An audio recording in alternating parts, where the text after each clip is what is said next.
Hey everyone, welcome back to the channel. Have you ever typed something into Google Sheets or Excel only to have it instantly morph into a date, a percentage, or some other format you absolutely didn't intend? Maybe you're entering a product code, a zip code, or something as simple as 1, 2, and suddenly your spreadsheet thinks it's smarter than you.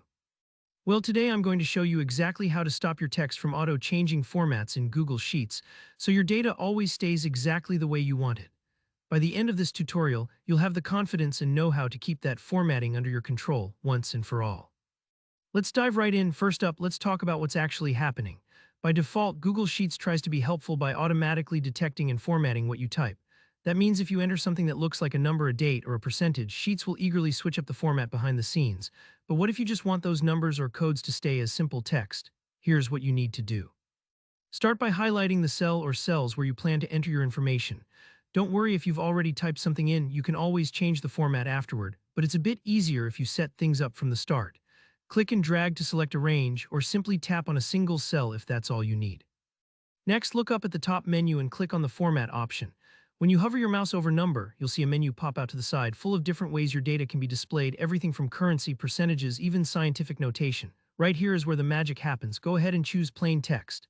This tells Google Sheets, hey, just treat whatever I type exactly as I type it. No auto-formatting, no surprises. Once you've set your cells to plain text, go ahead and enter your data. Maybe it's a serial number with zeros at the front or a date-like code such as 599. Whatever it is, Sheets will now leave it just the way you wrote it. This can save you tons of frustration, especially if you've ever found your carefully crafted codes turning into random dates or calculations all by themselves. But what if you're in a hurry or if you just want a quick, one-off way to make sure something is treated as text? Here's a little trick. Simply type an apostrophe, that little single quote mark, right before your entry.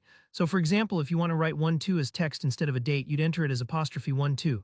Don't worry, the apostrophe won't actually show up in your cell once you're done, but it signals to Google Sheets, hey, treat this as plain text. This is especially handy if you're dealing with just 1 or 2 cells, and you don't want to reformat a whole section. And remember, if Sheets has already auto-changed your entry, you can always go back, set the cell to plain text, and retype your data. It might take a few extra seconds, but it puts you back in control. Alright, hope this helps you finally win the formatting battle in Google Sheets. If you found this video useful, go ahead and hit that like button, and let me know in the comments if you run into any formatting headaches or have other spreadsheet tricks you want to learn. Don't forget to subscribe for more clear, practical tutorials, and I'll see you in the next one. Thanks for watching.